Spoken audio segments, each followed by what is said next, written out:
Hey, good morning from sunny Kansas City. Welcome to SportsBeat Live, the show where we talk Kansas City Royals with you and those in the media who know them best.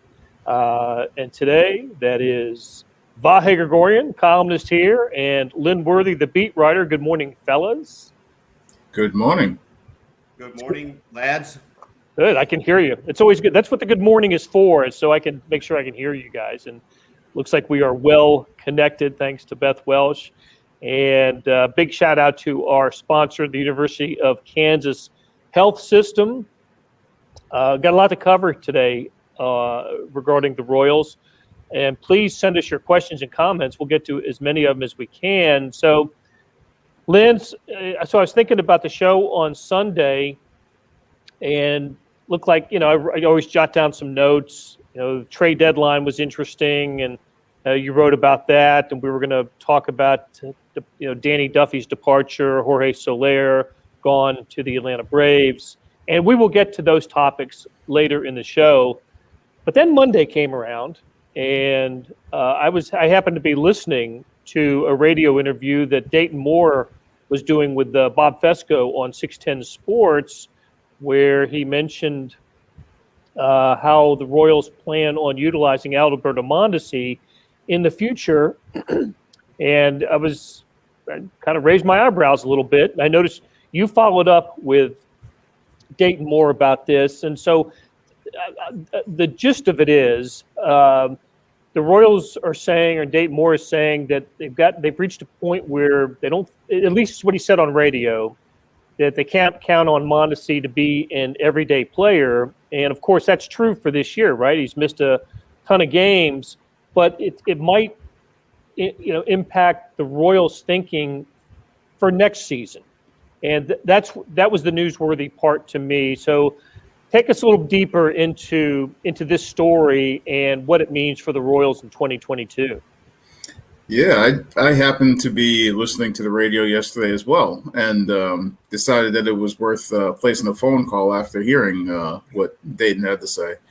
So the main takeaways for me was, obviously, in the radio interview, he said he was asked a direct question about Mondesi and whether they are going to be able to count on him as an everyday player going forward, and he answered pretty frankly and honestly that no, they can't count on him as an everyday player going forward, not just for the rest of this year. And he's, they expect him to be back this year, but for 2022.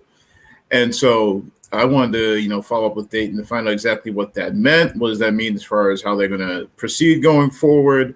And he was clear that he made sure to be clear that they're not giving up on Mondesi. They're not getting rid of Mondesi. They're not trading Mondesi, but and I think Bob Fesco had used the number 100 games or whatever, and he was like, yeah, you can't count on, and Dayton said flatly, you can't count on him for more than 100 games when you're going into the season. Now, 162 game season, that's saying something, that you can't count on your starting shortstop for more than 100 games at best, just based off of his track record.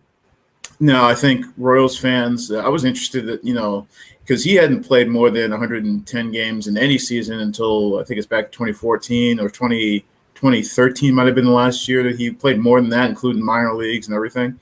And so I think there's, probably a thought amongst Royals fans that you could have said that a couple years ago, couldn't you, about Mondesi, that he couldn't, and so I asked Dayton, and it was interesting to me. Dayton said, well, no, they didn't look at it that way. Even 2019, where he got hurt, he played 102 games. He got hurt with his shoulder. They didn't look at that as a year where he necessarily broke down and that he was injury prone. They looked at that as sort of a freak injury. He hurt the shoulder, diving in foul territory. He came back from that injury, continued to play every day, re-injured it at the end of the season and required surgery, which I think they probably in their minds knew that could require surgery, but he decided to keep playing, and he wanted to prove that he could play through, and he did, and still played 102 games. So they weren't looking at that as a sign that he wasn't going to be able to play every day. And then last year, obviously, he didn't perform well, but he played every day in the shortened season. This year, for him to come in great shape and then just break down multiple times, that changed their thinking. And so that was part of what I took away from the conversation that I had with Dayton after the radio interview. And then also going forward, he's planning on they have to build this roster saying that they're going to have at least two people who they feel like they can play shortstop every day. If one of those is going to be Mondesi, and at least is also the part that stood out to me too, because that means, you can look at this season and say Nicky Lopez proved that he can do that. He might not be, a elite shortstop, but he can play it every day. But that opens the door for, okay, maybe that means when Bobby Witt Jr. arrives that he's in that mix too. So that's, to me, those were the big takeaways, is they're not giving up on Mondesi. They have changed their thinking as far as him being an everyday shortstop, and they will take that into account as they build this roster, that they need at least one other person, maybe two, that can play that every day. And don't be surprised if next season, when the season starts, assuming Mondesi's healthy, if he's not out there 6-7 days a week, if he's out there 3-4 days a week, he's getting you ready for that. Okay, let's get into that a little more. But first, I wanted to get Vahe's reaction to this. It's a little bit surprising, really, but I think kind of refreshingly honest from Dayton Moore to say what he did. He did certainly wasn't under an obligation to project with next year's team, and but we were all curious about Mondesi this season and the brittle nature of Adalberto Mondesi, and Dayton Moore just kind of put it out there that this is not, he's got the track record as such that we can't plan on him for 140, 150 games next year. Yeah, I think we can all track this back a little bit with Dayton. I mean, it's certainly been a couple of years since he's been sort of asterisking anything he says about Mondesi but we've got to keep him healthy. He's got to stay healthy.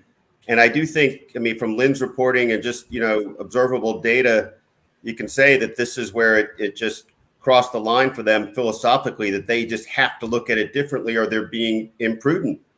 And yet I think by speaking about it the way he did and amplifying the point with Lynn to make it clear, not trading him, we're not giving up on him, et cetera. We just have to be realistic about the context of what he can be for us. I think it does a couple things, but one thing I do wonder is Dayton sometimes, I don't think he thinks directly this way, but I think sometimes he's sending a message a little bit to the player through what he says publicly. If you recall when he was publicly speaking about Mondesi a few years ago, telling us in the media that he thought he could have the same impact on this team as Patrick Mahomes has on the Chiefs.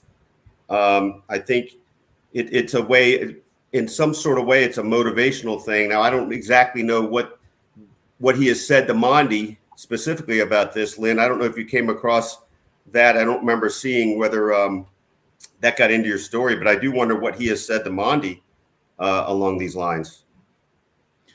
I think he's looking at this as also in a way taking some pressure off of Mondesi, because I think there's especially with the track record, there's the looming question of, okay, is he going to be able to play every day? Is he going to be, even when he is out there, if they're going to give him these extra days off? And it occurred to me afterwards, when Mondesi came back, I think it was from, I'm not sure if it was from the oblique. I think it might have been from the hamstring this year, because he's had the two obliques and the hamstring thing that he dealt with this year.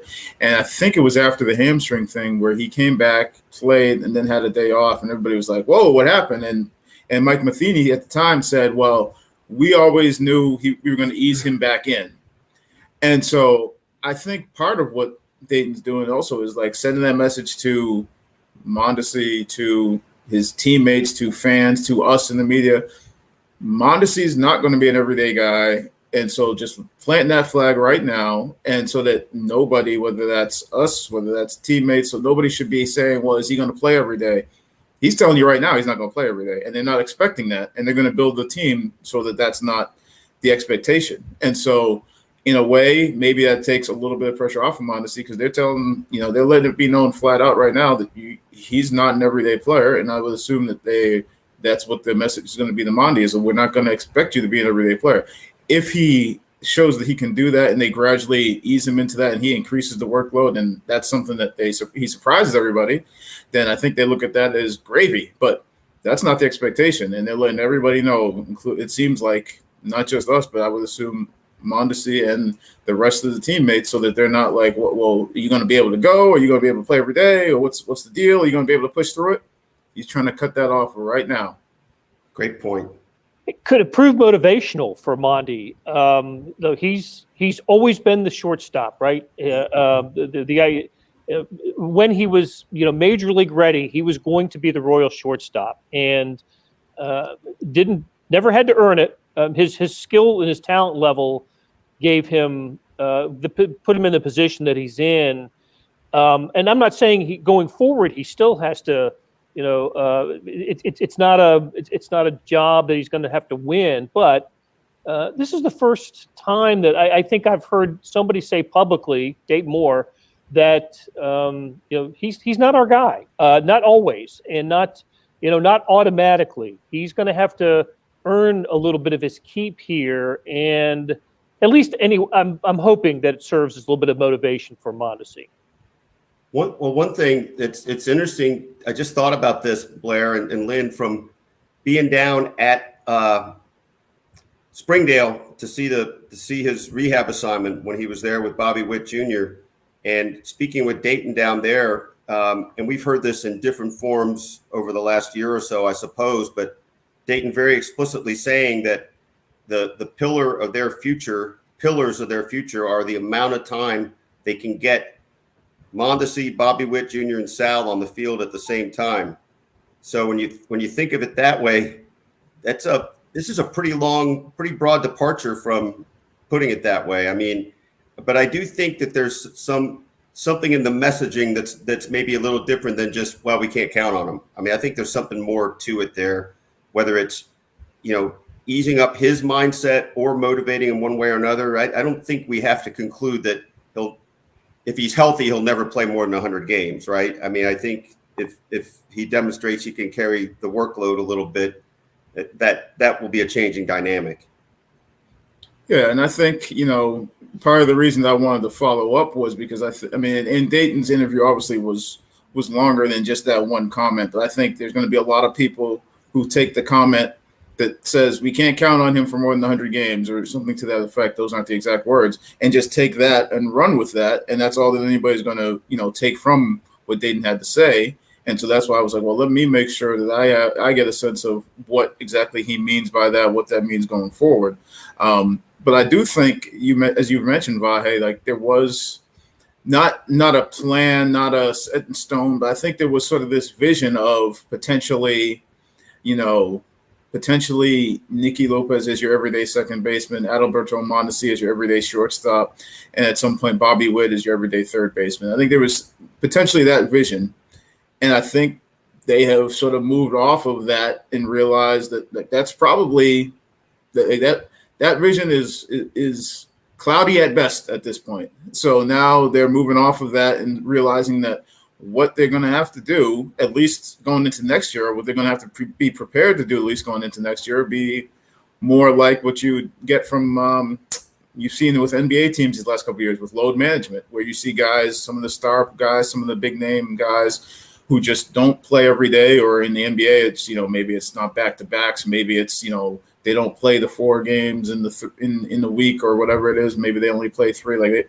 You're going to probably see something like that with Mondesi, and they'll have to work around that. And they'll have to build a roster saying, okay, whether that means Nicky Lopez, if he's going to be your everyday second baseman and you're going to leave him there, then that means you're going to have somebody else on this roster who can be counted on to play shortstop those 3-4 days, however many Mondesi's not there. Or you're going to have somebody that if Nicky's going to be playing shortstop regularly, that you can put at second base and who can also fill in that short if, Mondesi's out for an extended period and, you don't want to have Nicky there, or if you're worried that Nicky, you have to have backup for Nicky in case something happens with Nicky. So I think that's where they're at now.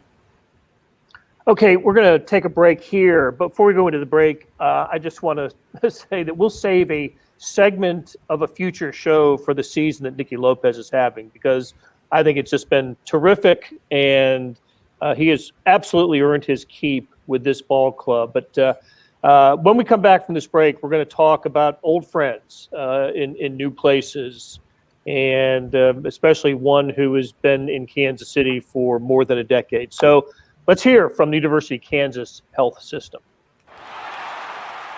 The Kansas City Royals lineup is backed up by the region's strongest team in healthcare, the University of Kansas Health System. We both suit up with one goal in mind: to win. The University of Kansas Health System, official healthcare provider of the Royals. Okay, we're back on SportsBeat Live, presented by the Kansas City Star and the University of Kansas Health System with Lynn Worthy and Vahe Gregorian.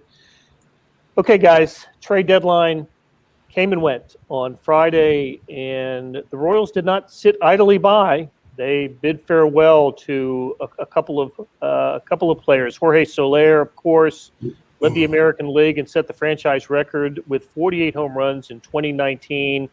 Was just really awful for all but about the final 2 weeks of this season that he played with the Royals. He went to the Atlanta Braves for a minor league pitcher, and I've noticed that in 2 games with Atlanta, Jorge Soler has picked up where he left off. He's 4 for 7 in those 2 games with the Braves. No home run, but that's coming soon for him. But I want to spend more time discussing Danny Duffy.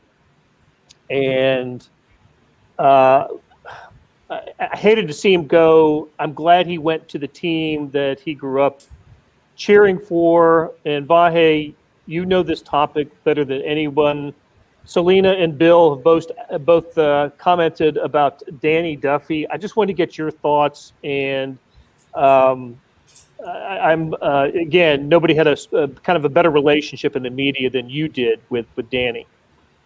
Well, one of the things I got to do was go out to Danny's hometown of Lompoc, the Poke, as we call it, a few years ago. And one of the enduring parts of that story, or the things that I remembered, really resurfaced when this happened, which was his, deep love of the Dodgers and his allegiance that went to draft day, where his mom had to cheer him up that he got drafted by the Royals instead of the Dodgers. And he still has a little Dodgers baby jacket in his closet at home and the signed ball from Tommy Lasorda, and cried when Mike Piazza got traded to the Marlins. So I bring all that up just to say, and I think this is clear from the waiver, and again, Lynn and Pete Gradoff with great hustle getting on the call with Danny the other day. Danny had to sign off on this trade as a 10-5 guy, and I think he saw it as greater good for the Royals. But I think also this is a pretty cool moment in time for him to go there and be part of a potential World Series run, be near his family. We'll see what the future holds after this season, but I think there's a reasonable chance that he could come back here. I remember Dayton Moore being on the teleconference the other day, sort of addressing that probably more strongly than he's supposed to, because he cut himself off and said, I've already probably said too much. So, but one last thing that I'll yield the floor. I think Danny struck all of us in a kind of profound way because of his sheer humanity. Whether it was just his demeanor when you walked in the clubhouse, the interactions we've seen him have with fans, obviously the very emotional response he had when Yordano Ventura died, and all the things that went with that, including going to the stadium to console fans. That's just not common stuff. And we meet plenty of fine people in these locker rooms and clubhouses, but it's hard to think of too many people that were just kind of more real and human to interact with than Danny has been. Well, along those lines, and before we get to Lynn and the practical application of going forward without Danny Duffy and Jorge Soler, Pete Gradoff had a story posted that on his final day in Kansas City, Danny actually helped. I'll have to look at it to see specifically, but actually came to the aid of a man who was suffering from heat stroke here in town. How about that? Just very typical Danny. And I'm sorry for the light change behind me. I'm sitting in a room with automatic lights that for good reasons turn off automatically when Nobody else in the room. You got to be more demonstrative and wave the hands around Right. there. But. I know. That's right. Yeah, jump up. It'll make it work. Right. To be honest with you, I'm sitting in the Chiefs press room up in St. Joe, and nobody comes in here until about 11 o'clock after practice. So just bear with the darkness here for a little while longer. So Lynn, what is so Royals without Danny Duffy? First of all, do we know how the Dodgers are going to use him and when Danny's going to be able to pitch again? Well, Danny addressed that on his conference call that he had after joining the Dodgers. He said that what he was told was that likely, I believe it was late August, early September. I believe it was, if I'm remembering correctly, it was what they were looking at. And I think he also mentioned that it sort of depended on the role and he wasn't sure if that was going to be starting, if that was going to be relieving. He did make it a point to say that he liked the idea of relieving. He enjoyed the time that he did it with the Royals. He liked being put into those crucial situations. But he said he was up for whatever they needed him to do, obviously. But yeah, he's still at least a few weeks away from being able to help them. Yeah, it could be either way because the Dodgers obviously, they've loaded up with some of the trades they've made. I mean, in my head, I'm trying to think which ones they've lost, but they already had, a guy like David Price, who was, I believe, had been working out of the bullpen this year. They had the whole situation with Trevor Bauer, where he was in their rotation and obviously has not been in their rotation. But they also picked up Max Scherzer, so they've added some heft to that pitching staff just in these last couple of weeks. And Duffy, when he comes off the IL, because he is still currently on the IL with the flexor strain. Is going to help them, but it remains to be seen what role. And he said he's open for whatever. As far as the Royals, obviously he'd been on the IL, so they had been proceeding without him and had been hoping to integrate him back in, when he was able to come 3 or 4 weeks from now, from I guess last week. But right now, actually, it's interesting. We look at the series coming up. You're going to see, I believe, Bubic, Hernandez, Lynch. It's the youth movement when you look at the Royals pitching staff, and I think that's part of the reason that Duffy is no longer here, and then obviously being at the end of his contract. Soon to be joined by Coar as the youth movement continues for the Royals. Stephen comments, "We can still see you, Blair." I'm not sure that's a good thing, but thanks for letting me know. All right, hey, we cannot rule out the possibility of Danny Duffy becoming a Royal again in 2022, right? And that's he becomes a free agent after this year. I suppose, Lynn, if Danny Duffy does return to Kansas City with a new deal, we might see him continue the role that he was put in this year, and we expect him to be with the Dodgers, and that is out of the bullpen. I wouldn't be surprised. I mean, it would be interesting to see if that's something that Danny would sign on to do, if he would hit the market as a starting pitcher and see what offers are there, and see if one of the California teams showed some interest in having him stay out that way. Just sort of thinking off the top of my head, I'm thinking about obviously he's with the Dodgers right now, but a team like the Angels has always been looking for pitching. I mean, I think they were the one team this year that every draft pick they used was on pitching.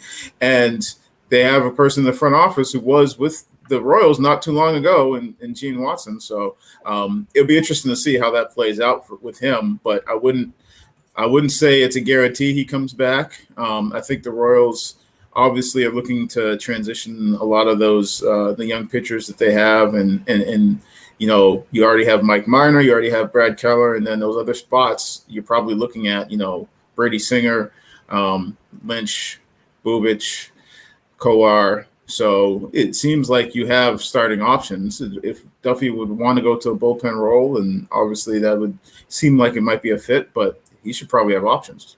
Right.